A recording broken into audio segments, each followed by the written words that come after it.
Presiden Joko Widodo Senin 9 September 2024 malam resmi membuka Pekan Olahraga Nasional PON ke-21 Aceh Sumut tahun 2024 yang berlangsung di Stadion Harapan Bangsa, Banda Aceh. Selain Presiden, perwakilan Menteri Kabinet Indonesia Maju turut hadir di kegiatan open ceremony itu. Selain menampilkan ragam tarian kolosal, pada pembukaan PON tersebut juga menampilkan defile para atlet yang hadir untuk berkompetisi di Aceh.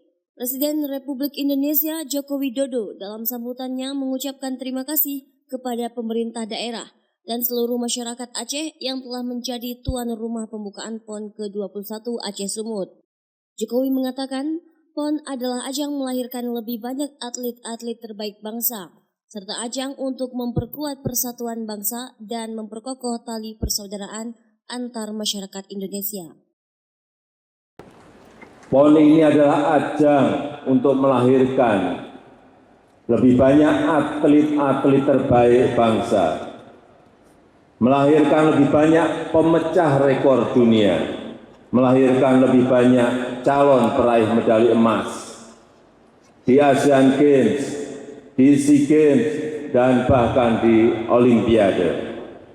Tapi yang juga tidak kalah penting, Pekan Olahraga Nasional ini juga ajang kita untuk semakin mempererat persatuan kita, semakin memperkokoh tali persaudaraan kita sebagai sebuah bangsa. Oleh sebab itu, saya titip betul, pegang teguh sportivitas dan fair play. Mari kita semua merayakan Pekan Olahraga Nasional ini dengan semangat kebersamaan, dengan semangat sportivitas dan kegembiraan untuk mengukir prestasi yang membanggakan negeri. PON ke-21 tahun 2024 ini menjadi perhelatan PON pertama kali yang diselenggarakan di dua provinsi secara bersama, yaitu Aceh dan Sumatera Utara. PON ke-21 secara resmi berlangsung sejak tanggal 9 hingga 20 September. Namun rangkaian kompetisi sudah dimulai sejak 28 Agustus lalu.